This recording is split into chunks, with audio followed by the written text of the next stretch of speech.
You're listening to the Precision Shooting Podcast, discussing all aspects of precision and long-range rifle shooting. And now, over to your hosts. Well, hello and welcome to the Precision Shooting Podcast. My name is Rusty, and we've got a bit of a different one tonight. We've got a few new crew. Now, you may know Dan from Impact Dynamics. Dan, how you doing? Hello. I said, how you doing?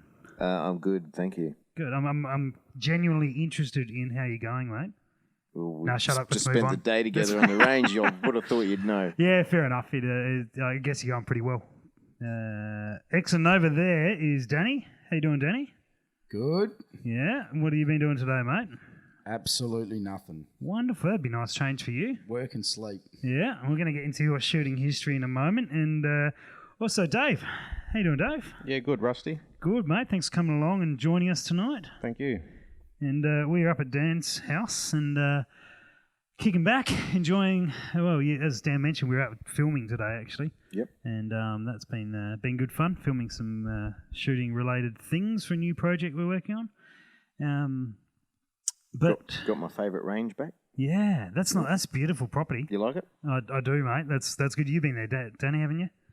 Plenty of times. Yeah, nods don't work on podcasts too well, mate. Just so you know, I'll just clarify for you.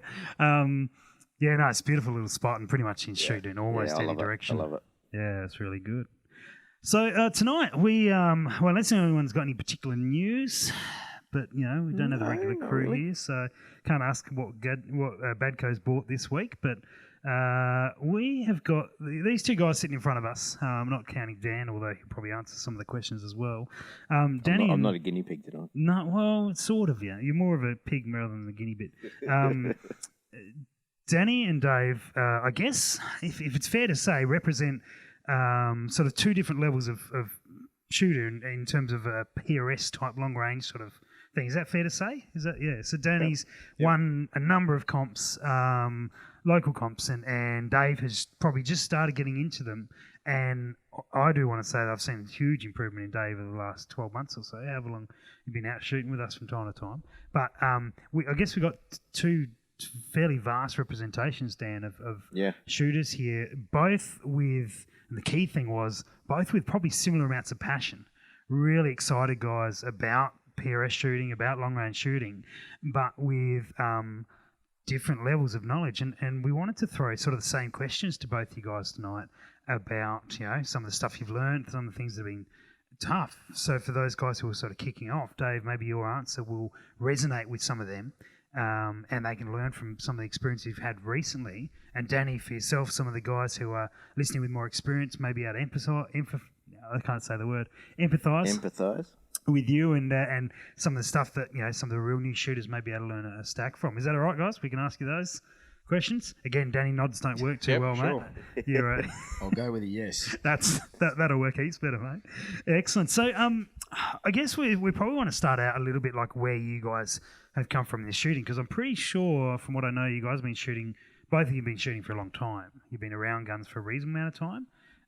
Danny's shaking his head, but again, shaking your head doesn't really work on a podcast. So I guess I'm glad you're a better shooter than you are podcasting, because your concept of audio is lacking. But you know, I appreciate the willingness. So Dave, we'll start with you. If you've been shooting the longer time, tell us how you got into it, and then sort of how you ended up getting stuck into this type of stuff. Yep. Kick off, mate. All right, well, I've been shooting for probably well over 30 years.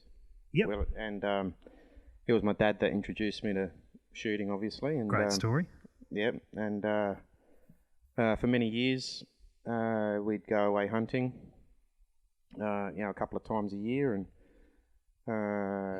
we'd also shoot at the range. What type of hunting did you do? What sort of stuff? Up in the Flinders Ranges, goats, Goats. foxes, all that sort of stuff. Also in New South Wales with the pigs. Okay. Oh, so Cool. a bit of stuff. Deer Yeah. at all or anything? I haven't had a go at deer yet. No? It's on the bucket list. Good. Yep. Good. Excellent. And for a couple of years, I was shooting at a range, trying to. It's a 600 metre range, so I was trying to learn by myself, basically shooting longer distances rather than the general hunting. Yep. And I met a PRS shooter out there, and Yep. I was really inspired by what he was doing. And I basically asked him to get on board and get around it. And away you've been since then. Yeah, I love it. Yeah, nice, mate. What about you, Danny? What's your story? You haven't been shooting all your life. When did this all kick off for you? So probably all started about a year before I got married. I thought you were going to say a year ago. I thought, that's impressive, mate. No, not a year ago. Yeah, it would have been about 24, I reckon. So yeah, 5-6 years ago. Okay. Went bunny shooting with my father-in-law and my brother-in-laws, and got the bug instantly. Obviously, had to get my gun license, had to get a gun. Yep. That was all we were really doing for a while. Probably try and get up there every couple of months as Yep. much as we could, just go out for a spotlight. Then I think I bought a centerfire. I bought, which was a 270, which don't know why I bought such a big gun straight off. I've the got a bat. fair idea why you may have bought a 270. I but reckon I know anyway, why we'll you let think those who that. know, we can leave to work that one out. Anyway, Bought a 223 as well, and put a tactical style scope on it, which was a PST. Came out to one of your ranges, one of your days. I think that was Callington. oh, that was ages ago Yeah. when we were shooting down at Monardo one Yeah, day. that's the one. Yeah, I remember that. And that was probably my first real go at longer range shooting, which wasn't really long, really then. It was probably only 400 to 500 meters at most. And then progressed from there. Yeah, nice. And then you've been competing since, and shot all sorts of comps and done fairly well on the whole. Yeah, had to. Well, obviously after all that, then had to buy myself something to just do target shooting with, like Yep. a pure long range rifle, and the bug just kept going from there. Yeah, So nice. You've climbed up pretty quick overall. But I have shot a lot as well. Yeah, you've got a lot of I've rounds put down the range. A lot of time time in. in. Yeah. I think that's the biggest thing with shooting. Shoot as much as you can, and that's where your experience comes. So during that time, like you've been, I know you like particularly for a lot of time there, you're out every weekend smashing stuff through. And this question is coming to you as well, Dave, and probably you, Dan, as well, actually. But through that journey, Danny, like what's been sort of some of the harder things that you've encountered and really had to work through to get to where you are? Okay, probably the first thing that really got me that I was struggling with was reloading.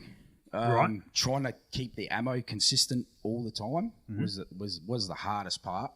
But obviously once, like anything, you get into a routine and it becomes second nature to you, and it doesn't really matter anymore. You know what's going on, why it's not shooting, or Yep. obviously something's wrong, so you go back to the drawing board and you fix everything. The other one was wind. Yep. Wind Sure. just kills, obviously, everyone. You have to really, really work on it and work on it and work on it until you nail it, Yeah, certainly. Yeah, but in the start, bringing it back to the reloading one, like what specifically was there particular things that we're really battling with? Well, knowing when to trim your brass. Good call. And annealing was another big one. Obviously, neck tension plays a massive part of, consistent ammo. And, you let that slip and straight away you start having problems. Your SDs start to drop, extreme spreads start to drop. You get your flyers left, right and centre. Yep. Oh, the centre ones are not so bad. No. Yeah. So in that, did you find annealing made a big difference to your SD? Was that a big factor? Or Probably not so much well, I never actually checked it, to be honest, Right, like yep. on a chronograph to see if that's, what That it was. improves something? What I did see was that once I had done it, when I was seating bullets in the ammo, when I was loading my ammo, I wasn't seeing inconsistent neck tension. Oh, okay. And then when I Yeah, was right, yep. shooting, I wasn't seeing flyers just out of nowhere. Okay, so it really brought down that variation. That's right. I had the exact same experience. with Yeah? Kneeling. Yeah, exactly the same. And that's fixed it, sold it? Yeah, yep. Exact story is exactly the same. I used to have flyers, the odd flyer. Gun would shoot really tight, but you'd get the odd flyer, and it was after a kneeling, no more flyers, just Yeah, tight right. shooting all the time. Nice. David, we're jumping here, but is reloading been a big part of your journey, or has that been any aspect? Yeah, definitely. Some of what Danny was saying is the same sort of stuff that I'm going through. I'm going through that reloading stage now, and very recently I'm starting to learn, and I'm at the stage now where I need to start annealing. Okay. Yep. So you're at that point. Yeah. It's a big topic. Yeah. So much with reloading. I mean, I know Andrew's brought up on number of occasions. It's been something he's real keen on saying. Yeah. One of the things that helped me earlier this year is the wind. And I'd done a course earlier this year. Yep. And I walked away learning a lot more, or at least with the information to learn more, to go away and try and study it more, if that makes any sense, because it certainly affects my shooting. That's cool. Yeah. What about yourself, Danny? In terms of the backing to the wind thing, because I dare say that, like, if you asked 20 shooters, one of the big challenges they've had, probably 18 are going to say the wind, and 2 of them are lying. Yeah. So. Yeah, I definitely agree with that one. My sort of journey went with spending a lot of time with Dan, who obviously spends a lot of time on wind. You're getting shout-outs, Dan. Did one of yours? How much did you pay? Stay on this topic if we can. Just come back to the time you spent with Dan. Did one of your courses? Yep, which Dan, out at Kaikai. Dan partially wrote. Yeah. Yep. There you go. And then most of all, just shot in it. It's windy today, guys. Let's not go shooting. Let's go. Yeah, that's right. Yeah. It's one of those big things, and I think we talked about this on that last episode. We did exact same thing. And about wind. I love change that I attitude. love that subject because when I hadn't noticed. When you get to that point where you're like, I like wind now, it's a bitch. You're looking for it. Like people say, I hear people on ranges say, I can't wait till these new laser wind reading things come out. It's going to be so much better. And I just think, no, it's just going to be so boring. Like anyone can do it then. It's wind that is the skill, you know what I mean? Well, That's it's how I feel. Probably the guy with the biggest barricade stop that's going to be able to win from there. Yeah, it'll just change everything. Like Dan got a new barricade stop. I just can't be taken seriously, can I? I mean, seriously. Should I go home? Oh, I'm home. that you can make wood chips with out of a tree. Yeah, that's right. It's a lumberjack barricade. You basically drop it into the tree and the tree falls over. Oh, good. So, Dave, you brought up wind as well. Has there been any others, guys, that you've found like you've got to a point of a really tough challenge and you've had to work through that in your journey so far? Any other topics? We've got wind and some reloading stuff. Probably improving on techniques, shooting techniques, moving from hunting where you would get your target, center of your crosshairs and squeeze the trigger. With the long range stuff, you've got to really concentrate on your fundamentals and your techniques. Yep. Otherwise, you're just going to miss. Yeah. Don't blame you that. So consistency it doesn't take in how much. you're shooting. Definitely. Yeah. But it's an interesting point to bring it back to. And was there any aspect to that fundamental, like bringing it back right to the shooting fundamentals? Was there any particular aspect that you found challenging? No? Or was it just a matter of continual refinement on each? Or Yeah. Work on everything. It's basically starting again, learning how to shoot again, if that makes any sense. Yep. Yeah, absolutely. Yeah, that's basically where I was with that as well. Just trigger control, made sure that every time there was no jerk of the trigger, there was no slap, and stay behind the gun, stay focused. Yep. And positioning behind the gun, try and keep it as consistent as possible all the time as well. Yeah, nice. When you're laying behind the gun, make yourself squared with the gun all the time. Yeah. I think people would hear that and it sounds daunting, all these different motions you go through to just get a shot off, but you get to the stage where you can just, boom, you're behind the gun in that position. Like it just becomes natural because you've spent the time doing it over and over. Bit of cross promotion here. If that, I guess, what you're saying is like having all these things to think about, particularly on fundamental side of things. If you guys are listening and you haven't heard it yet, go back and go through the Paul Reed episode that we did with him. And if you have heard it, go back and listen to it again because he talks about a particular drill that he does that puts all of these things in alignment. And once you do it to the point where you can do it without thinking about it, it becomes a non-event. And, that's and how he it talks happens. about it really well. Yeah. You talk to someone who's starting out and you get to a point where you go and then you want to do this and well, now we're going to add this and then there's this you've got to worry about and you're just going, oh my God, how is this even possible? But it is. All those things The happen foxes in run away a couple by of now. seconds, Yeah. Yeah. Absolutely. Nice, lad. So what? I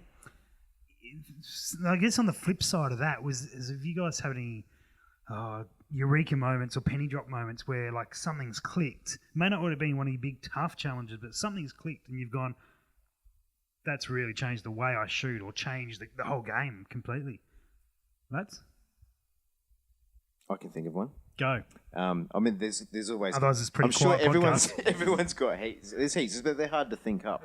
But there's one moment I remember that changed my shooting, Yep. And that was when I got a Kestrel, when I got hold of a Kestrel Yep. and having DA, that my data just got correct and I was getting Density, hits. density altitude for those not in the know. Yeah. Yep. Yeah. I mean, I was relying on weather stations, local weather stations, and once I got the Kestrel, just so much more consistent with my shooting and my data and everything. That was a big one for me.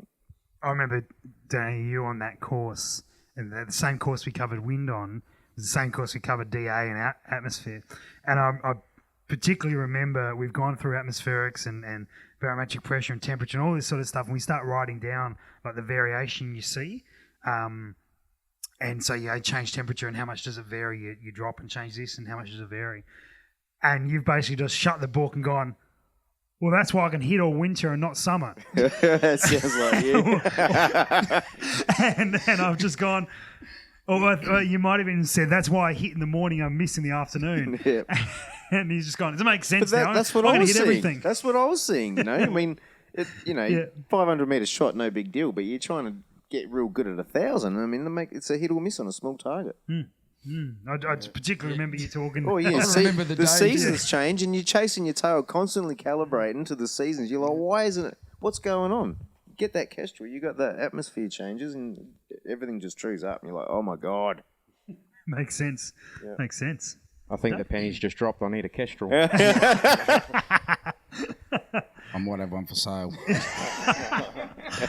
All right.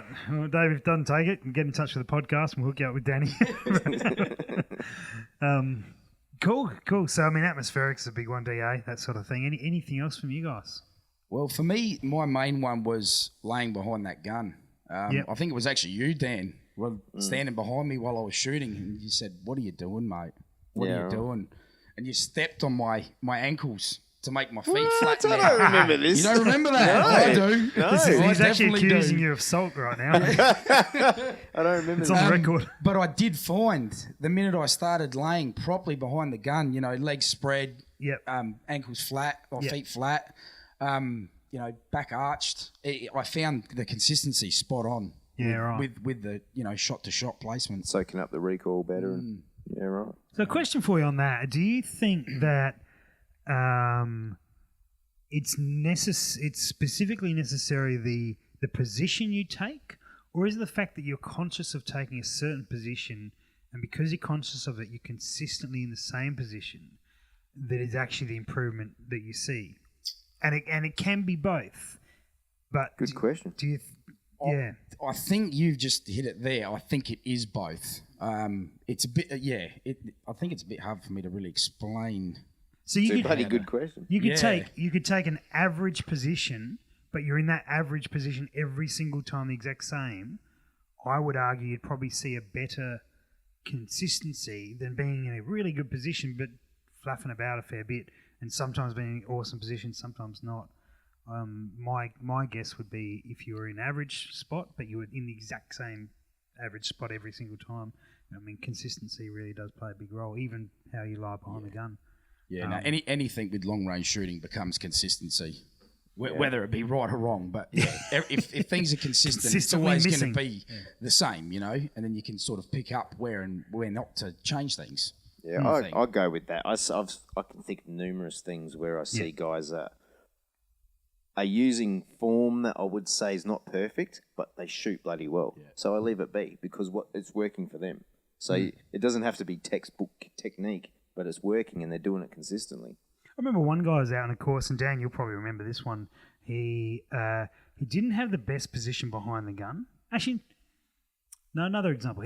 This guy had a really good position behind the gun, like out sort of textbook, directly in line with the gun. But his results downrange were scattering high and low. Okay.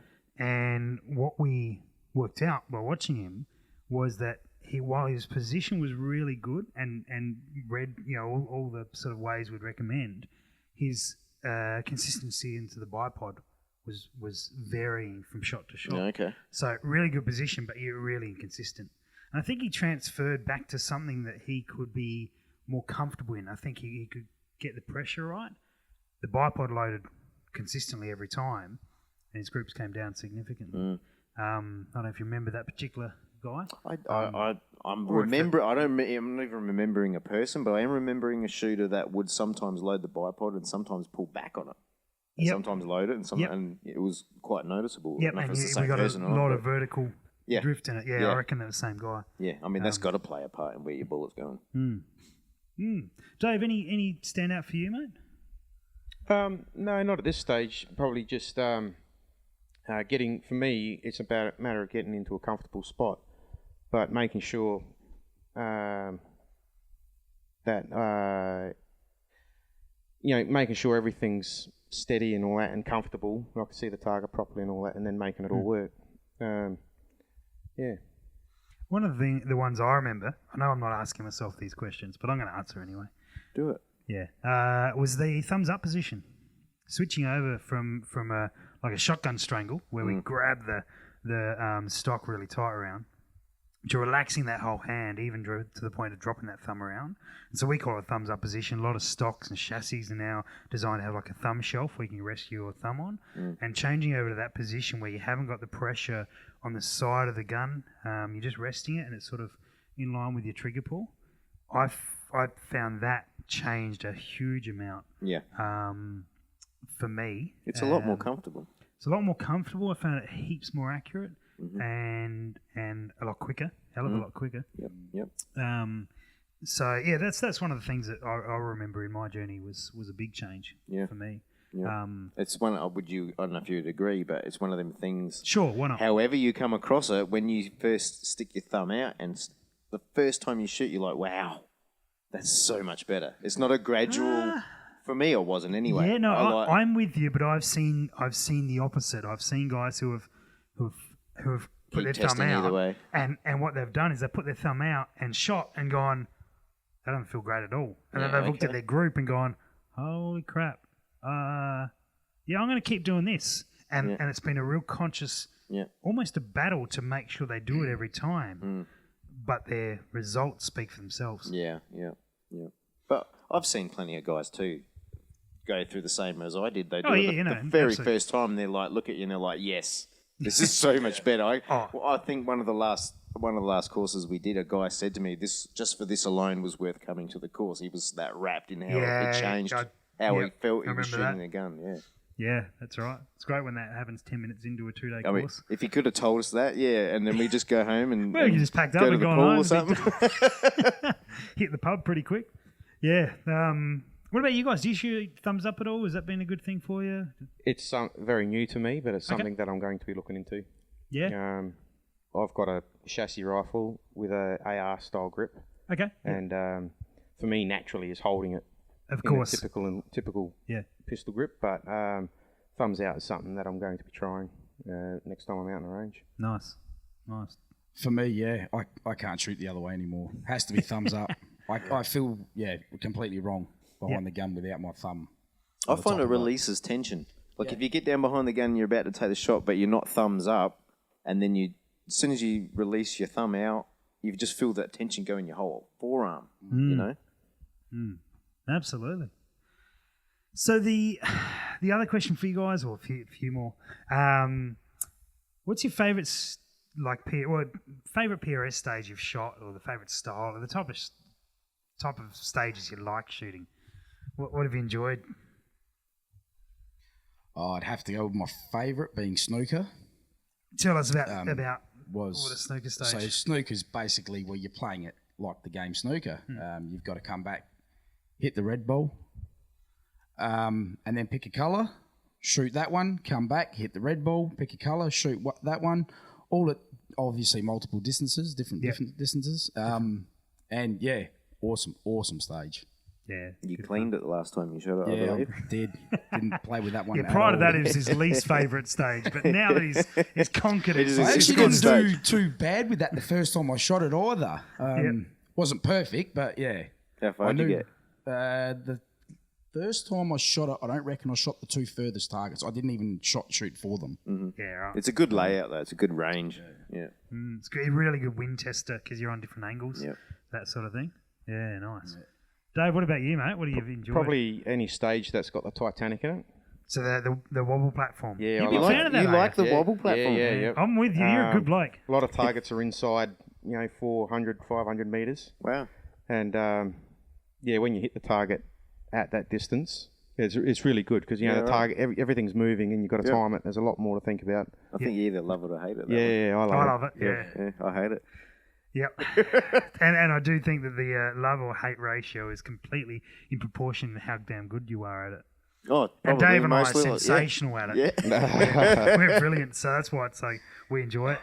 Yeah, Danny, you got a good history on that thing. Yeah, I haven't done too bad with Titanic. I wouldn't say I'm Great at it. awesome at it, but No. yeah, I'm consistent on it.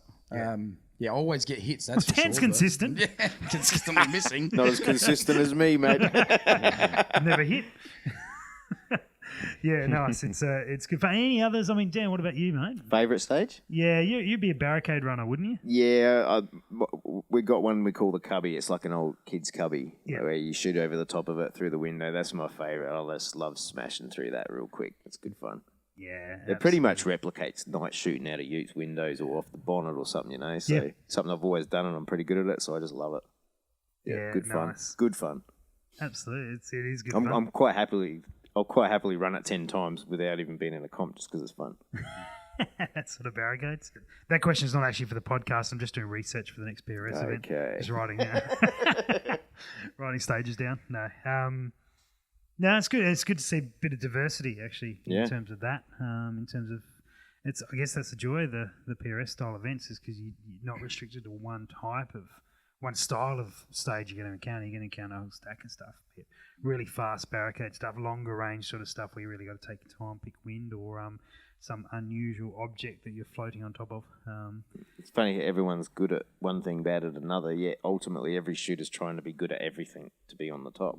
Well, I had this discussion with someone the other week, and we were just talking about PRS being I think it appeals to a lot of people because I think this might have been on the podcast, but now I'm going over old ground. But it really is a test of like the most versatile shooter. Yeah. Yeah, Totally. you know, over a match, you've got to be really good at a whole stack of things. So, guys who are sensational barricade, like yourself, Dan, may get completely hung up on shooting a wobble platform. Yep. And Dave will smash you on that. So it's Totally, mate. Totally. it keeps it nice and fair, keeps you well rounded. Yeah. What about the opposite side? What sort of stages do you hate?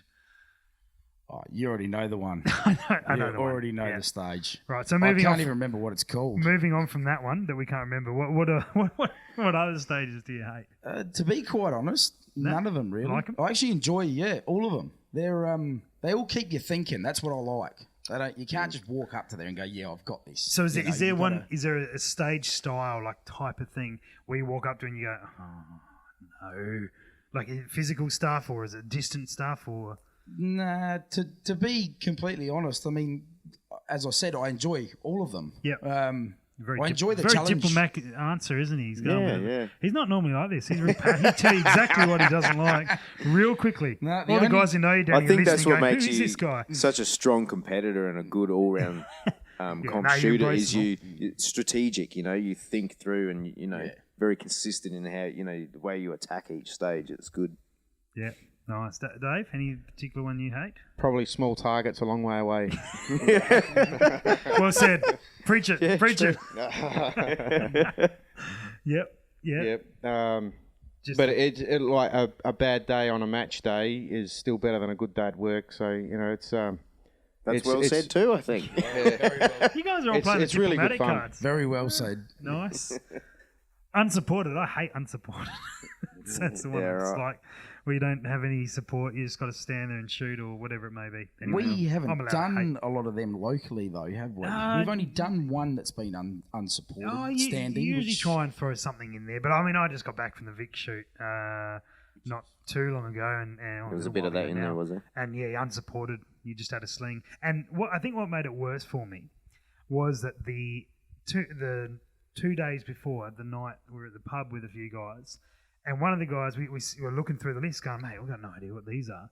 What's unsupported? I mean, I got a fair call. You can't use a bipod or you run Hawkins." And the guy's like, "Yeah, no, you can't do that. You can use a sling in a bag." I'm like, "Oh, that just became easy. I can just throw my backpack under it and just shoot it Yeah. like you're rock solid. Got there. Yeah, no, that was absolute rubbish. Hamish, if you're listening. And yeah, no, he's completely unsupported, just sling, and the gun couldn't be touching the ground or anything. So anyway, again, Danny, it's good fun. It's good to try. It certainly exposes your weaknesses, but didn't particularly enjoy it. Yeah. Dan? No, but again, something you don't do a lot of either. Oh, well, so that's probably okay. put some time into it, and you know, That's the thing there. begin That's to the thing enjoy it. there. Always be looking at your weakness and make it a strength.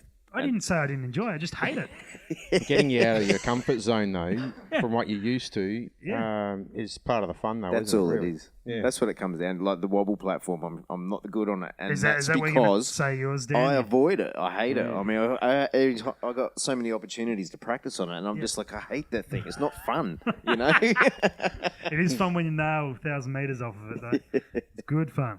It's good fun. Nice. So what? I guess this is leading us on to like some of your strengths in your competition shooting, and don't just tell me what you're amazing at, because you know, we all know what you're amazing at. But some of the stuff that you like identified and really worked on. So being like stage prep or being whatever it is. Like tell me some of the areas that you have really consciously made an effort at, and certainly not perfected, but you find yourself was a real battle for you, and now you're sort of on top of it a lot more. Danny? Well, basically for me, the main parts of PRS shooting become, uncomfortable positions, which is basically what I tried to do to myself. Is every time, I came to Kaikai, the first thing I'd do is put myself in uncomfortable positions. I'd shoot off the cubby left-handed, I'd shoot off Titanic left-handed, I'd shoot levels left-handed. I'd do everything uncomfortably. And eventually, again, like I said, it just becomes second nature and becomes effectively quite easy. I know what you mean, though. If you start shooting real uncomfortable positions, then when you do your normal style shooting, it feels a lot easier. Yeah. Dave, anything for you, mate? Be working under time pressure. Yeah, good call. Yeah, when you're at the range, you can take your time taking a shot, but when you're in a stage, you've got a matter of seconds to know your targets. Yeah, really good point. What have you done to get better at that? Is there anything particularly you've done? For me, probably not think about the time pressure, not think about the time, just work real fast. Yep, just get done what you can get done. Yeah, yep. Just go at a speed that's comfortable. Yep. Yeah. That's right. Yeah, probably for me was practicing to get behind the gun as fast as possible. So be on target as quick as possible. Target acquisition was the one that I was losing the most time on. So the quicker I could get onto that, the less time I'd lose. Yeah, nice. Absolutely. Dan, anything for you, mate? Nothing that comes to mind. No? Probably what my weakness is paying attention to cause a fire. I mean, no, I'm not doing this to be funny, but yeah, like, I you're just, spot on. I don't know. I've shot a long time, a very experienced shooter, and I think I just get lazy in the brain, like course of fires, and I'm just like, yeah, we shoot that target there, no worries, all right, go. And there's some rule in there that screws me. Yeah, like shoot one round at that target, Yeah. and then move on to That's the a good next one. target, and you shoot one round at it, and then you shoot two, and then 3, and 4, I'm like and then halfway. 5. Dan, go, I'm halfway through go. my mag, and I hear Danny's voice going, "Just go, Dan, just go." The problem is that second shot counts for your next shot on the next target. The third shot counts for... Yeah. So you end up not doing well. Yeah, pretty much. Nice, man. Nice.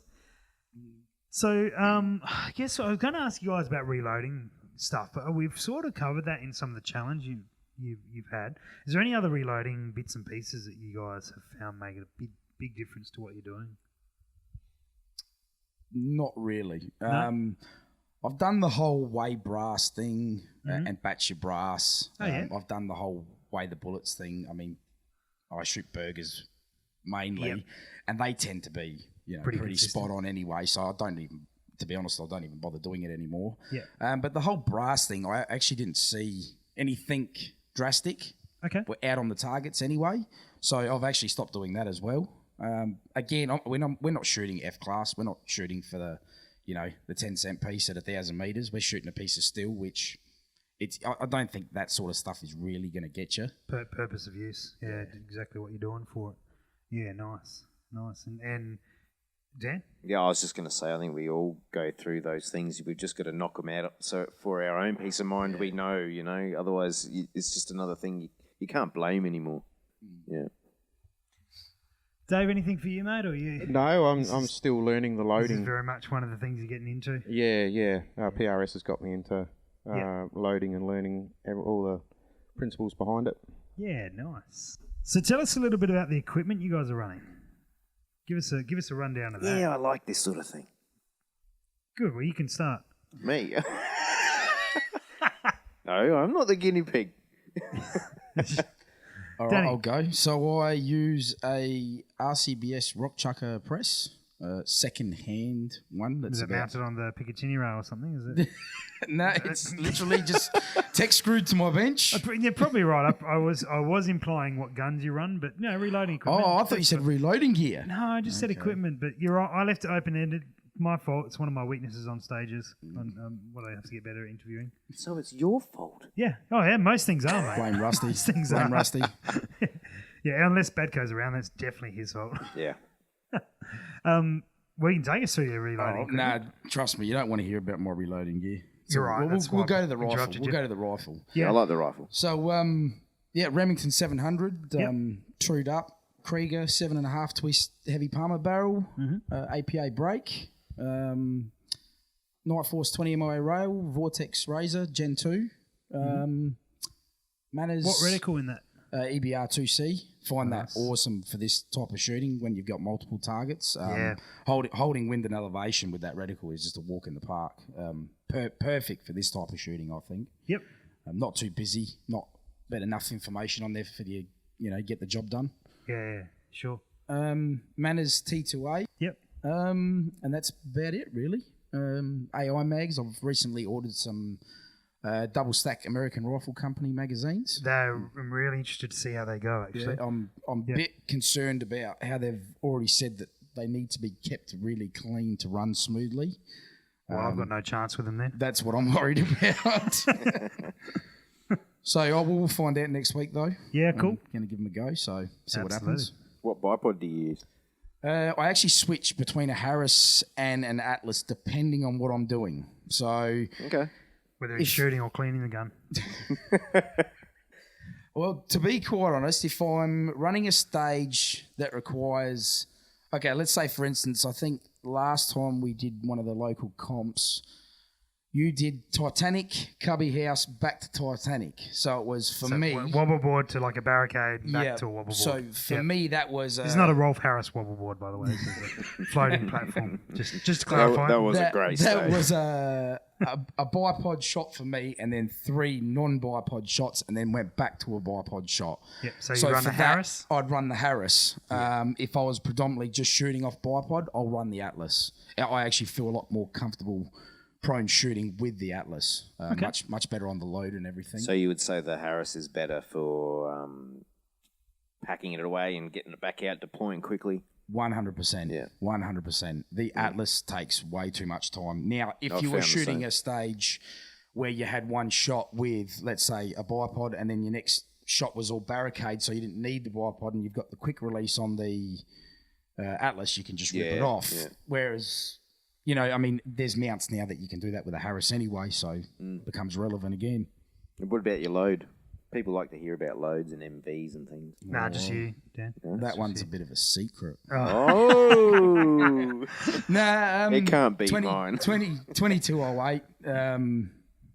2,900 feet per second. Yep. Nice low SDs. You said burgers, Yep, 130 burgers. cases, anything particular cases? Just Lapua cases. I can't get anything else for that caliber. 6.5 by 47 Lapua. Yep. You could fire form 2 to 3, but it won't work too well. I don't think it Are would they work at all. the small primer? Small rifle primer. Seem to handle pressure really well. Yeah, really consistent, really easy to load for. Like I can be sloppy with my loading. not fussy. Now, when I say sloppy, I'm not talking. Let's just chuck, some powder in a case and scrape it off with a butter knife. I'm talking. What seating depth? Point one, either side of what my load originally was, and I haven't actually seen too many problems out to 700 meters with it. Yeah, okay. in saying that too, I'm not sloppy with it. I'm sloppy with it, but I'm not actually sloppy with it. The words were, I can be sloppy with it, think- but I try not to. Good experienced shooters will be saying, "Yeah, I know what he means." Yeah, but yeah, beginners are going, "Hang on a minute." That sounds horrible. Whoa, hang on a minute. And I think that case seems Sometimes to they be use the really wrong powder. Yeah. Just, you know, what- Consistency. Yeah, now sloppy. How's that work? sometimes I mix 2208 and 2209. Just depends on the day. Heat it Sometimes up I don't have heat enough it up of in the each. microwave, and Now, so what it's I was what actually you saying, call a custom burn rate. you can try pistol powder. Now, Keep what it I was close. actually getting at with it was that case seems to be really unfussy with loading. Yeah, it's just so easy to load for. It's very easy to find loads. It's got nodes all over the place. It's very, very. It has easy. that reputation, I think. Yeah, it's great. Like it's not a I'm done chasing MV. It just falls where it falls for me now. Yep. And if it's accurate, that's it. As long as I know the gun, it doesn't matter. Yep. To me. Nice, Dave. What are you running, mate? Running a Rem 700 308. The rifle itself is just standard stock barrel, stock action. Yep. It sits in a PRP mod chassis, yes, locally yep. made. Yep. Nice. And the loads that I'm running with it, vary from 168 grain to 175 grain Sierras or Hornadies. Same as Danny, run Lapure brass. Yep. That helps with the consistency for me. Sure. With the loading gear, I'm just running just the basic Lee gear at the moment, but as I'm learning a bit more about it, obviously, Slowly updating bits and pieces as you go. yeah, as I'm working along, yeah. It's a really good way to go. What scope you got on that? Did you say? It's a Vortex. It's a PST Gen 2. You only got that recently, didn't you? Yeah, yeah. What were you running before that? The Gen 1. Gen 1. Yep. And what I like about that, Dave, is it's a really you've probably done it the way that many people probably should, and lots of people sort of think, oh, you just need to throw money at the gun, where you've bought something pretty standard and then just sort of added bits and pieces as they've gone along. Yeah. Is that right? Yeah, And very then- basic. yes. Entry level sort of stuff. Yeah. And it's performing well for you. Yep. Upgraded scopes and bits and pieces as you go along. It's a Yeah. really good way to go about it. Yep. Yep. Danny, what was your first sort of comp gun? It was the same rifle I'm actually shooting now. The same action? Same action, yeah, I should say. Yeah. And it was actually in a GRS stock. It wasn't so much of a comp gun, I'll say, then. Probably more just Spotlighting. Lincoln Steel, long range. Okay, And that was what I learnt to shoot long range with. Yeah. And quickly realised that stock became very limited to what I could do with it. And moved to a KRG Whiskey 3 chassis. For about 10 minutes. Yeah, for about 10 minutes. And then finally pulled the trigger at Manners. I like the KRGs. Yeah, but you're just not. You're not a chassis fan, are you? No, I do like chassis, but Because you own so many of them, only one. and you sold it in about a day or so. So a day or two. Big fan of chassis. Yeah, no, I liked it. So I remember you holding mine for months every time, and you'd be like, "Oh, Yeah. I've You got shot to a have comp. one of No, these. I I've did. got to You shot have a one." comp with that. I Actually, didn't shot you? a comp with Dan's gun. Yeah, that's right. That's right. Yeah. That's why it came so far down. Yeah, it was a 308. Oh, he cleaned one stage, didn't he? No, you got that wrong. We made him clean up one stage. Oh, okay. He was so bad at it. Clean up brass. Yeah, no, I actually liked the chassis, but I felt for this kind of shooting, it didn't suit me right. It was good for just sort of set shots, Yeah, right. laying down behind the gun, taking your time, reading the wind, having a long shot at 1,000, 1,200, 1,300, 1,400 metres. Precision long range. Yeah, some precision shooting, precision long range shooting. For comp shooting, it just didn't fit me right. Yeah, I couldn't righto. get comfortable fast, if that's the word, Yeah. whereas the Manners just fits. It just works, It makes sense. Everyone's different sizes and shapes. It's not going to work for everyone. See, I'm the opposite. I find that the chassis, once you've got it set right and really comfortable, I can move really fast through the stages with it. But it's probably not a long range rifle for me. I'd probably be better off if I'm going to go long range. I'd probably be better off putting it in a stock rather than a chassis. Okay. So I'm kind of opposite. Yeah, I think stocks are a lot like scopes. They're extremely personal. It's not this one's better than that one. Unless you talk to Dan, of course, it's Nightforce and nothing else. And I don't even get paid to say this stuff. But yeah, I do think they're a very personal thing. Yep. You know, you can get. I've had two guys get behind, you know, a Razor and a Steiner together, and not including me. I was out of the equation. I was just watching this happen, and both of these people said that the Razor was better glass-wise. Then two other guys, completely irrelevant, obviously not their guns, not their scopes, said the Steiner was. It's just, to me, it's just a personal thing. Yeah, yeah. I think that's true on so many different pieces of equipment, and I know Danny contacted me because I currently, only right at the moment, have an MPA chassis that I've been playing with today. Really, I've only got it for a couple of weeks, and Danny was saying, you know, chassis or stock, which one do I go? And really the point was, I don't know, man, you got to choose whichever one you like, because I'm probably in the process, I'm actually, you know, sort of migrating towards chassis a little bit, but only really out of an interest, or I'd like to run chassis for a while because I want to sort of have a real good understanding of chassis. Yeah. Same thing when I changed from MOA to mill, is I sort of sold all my scopes and bought new ones, and you know, went the whole hog. yeah, forced myself to get used to something different. So yeah, it's an interesting thing, but yeah, I don't think you shoot any better or worse with them. It comes down to what you're used to. Yeah, stock you know well, is going to work better. You guys are both mills, aren't you? Yeah, I'm converted. Yep. Yeah, legends. I'm converted. The legends over here. Yeah. In fact, let's turn Dan's mic off. Bye. Cool. All right, guys. So we've got one more question for you, and this comes down to our would you rather. Okay. So would you rather shoot steel every weekend? You could, or could choose to do it or not, but you have the option to go shoot like a PRS type match or practice or anything every single weekend, or go on a full week's hunt once a year. Anywhere you like, any type of shooting, any type of hunting, but if you chose one, you could never do the other. Still every weekend. Steel every weekend? Yeah, Dave? it's a tough question, but I agree. Still every weekend? Yeah, As definitely. much as I love hunting, Yeah. to be able to only go once a year, forget it. Yeah. Yep. Dan? Yeah, I'm still. Still steel. Yeah. Still. And it's a great question because there was a time, I reckon, if you asked me, I would have said reckon the most of total us have- opposite instantly. Yeah, I But think I probably a think- few years ago, most of us would And I have think been some saying, people would hear the answer of steel and go, "Oh man, target shooters." Are, Yeah, but they haven't shot it, have they? well, there's that, but there's also the aspect of wanting to shoot all the time. That's why I would choose the steel, because I Yeah. would still get to shoot all the time. all right, tell me, does it change your answer if that became to two weeks of hunting a year? Still not enough. No. Yeah, no. 3 weeks of hunting. Still This not is- enough. Still not. At what point would you change your answer, Danny? How many It'd weeks? have to be half.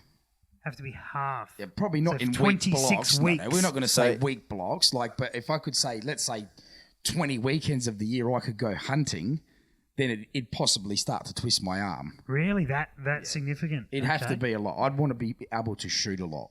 And Damn. it would That's what also it is. depend on the That's what it quality is. of the property. I know, just saying, And, whatever you choose. Like in the theoretical scenario that we're playing with. I mean, a good You- hunt is a good hunt. Yeah, so you could be a week in Africa if that was your thing. You could be a week in New Zealand if that was your thing. You could be a week just smashing foxes outside this place. Entirely up to you. Okay, so you'd have to be like 20 days, 20 weekends. Well, if I can only pull the trigger, Yeah, for okay. 2 weeks of the year, but what fun is that? Like, that's not enough downtime for the year. Well, it's not. It's Yeah, not yeah. enough trigger time. It's not No, enough it's- fun. It's a Is very intriguing. clever question because it's like you're being asked, what do you want? What do you like to shoot better, steel or hunt animals? Shoot animals. Where I see the question as, it's the shooting that answers the Yeah. Yeah, question. you bang The away amount of 100 shooting. rounds in a match in a matter I'm of not a few out there because I hours. want to hit the steel or I want to hit an animal. I'm out there because I want to pull the trigger. Yeah. So whatever has the more Spot time on. is what I would take. yeah. Interesting. All right, that's probably some of the most interesting responses. Hey, actually, I'm going to ask Dan and Dave. At what point would you change from steel to hunting? How much would you have to hunt to make it worthwhile? Because I reckon that if this question was hunt once a month or shoot steel every weekend, I reckon a lot of guys would go with the hunting. Because I think for a lot of guys, shooting once a month would be enough for them. Yeah, well, a good hunt is a good hunt. So it's you still got to rate it and want it. Yeah. It's a tough question. It really is. Yeah, okay. Cool. I Danny, mean, nailing that steel at 1,000 meters was really, it's pretty it's addictive, hard to top isn't that. it? Yeah, it's pretty addictive. Yeah. Okay, all right. Well, That's good. We'll make sure we put that one up on Facebook. I like how you avoided the second part of that, Dan. We'll make sure we put that question up on Facebook because I'm what did I really avoid? intrigued. At what point would it change over for you? What point would you go from your answer still now? Well, for a that's what week I of was hunting? saying. Steel or animal doesn't change its amount of time on trigger for me. Right. So, Having said that, I've hunted lots. I've shot. so it's I've done a still lot of vomiting. still so- every weekend, 52 weekends of the year. Yeah. But if it was hunting 49 weekends of the year, you'd still go steel because not. Whatever's as much. It's the shooting. All right. So I don't cool. care what I shoot at as long Yep. as I'm shooting the most. Yep. Yeah. Yep. Sam, look where we are, man. He's never going to have that problem. Stop bringing reality into it, Danny. You're no fun, mate. Yeah, we're going to chuck that up on Facebook because I'm really interested to hear what those Yeah, that's a listening great have question. to say. Because and I'm going to put the supplementary question of if your answer is steel, how many weekends of hunting would it take for you to change your answer to hunting? And I bet, for some guys, they're listening to us wanting to do PRS sort of shooting, but they only go hunting every now and then and only go shooting every now and then. And for them, like a 1 week epic hunt a year would be a no-brainer. They'd give up all their other shooting to do so.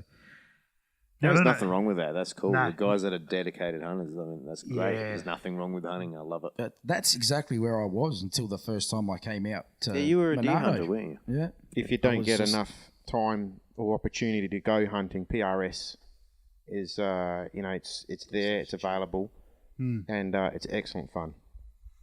And it's so similar in so many ways. Yeah, I mean, yeah. everything relates. We did- Hunting PRS relates in so many ways. We did 2 podcasts on that very topic. You're right. Well, there you go. I obviously wasn't there. This kind of You weren't shooting invited. does make you a better hunter, though. I will say that as well. It makes you a Yeah. much better hunter. Yeah. Yep. Makes you a much better shooter, which makes you a better hunter. Proficient. Yeah. I think, and we did spend 2 episodes on this topic, so I won't rehash it too much. But I think you're right, Danny, in that lots of other target shooting doesn't translate really well to the practical world. Whereas the PRS, as we mentioned before, really it talks about being the most versatile shooter.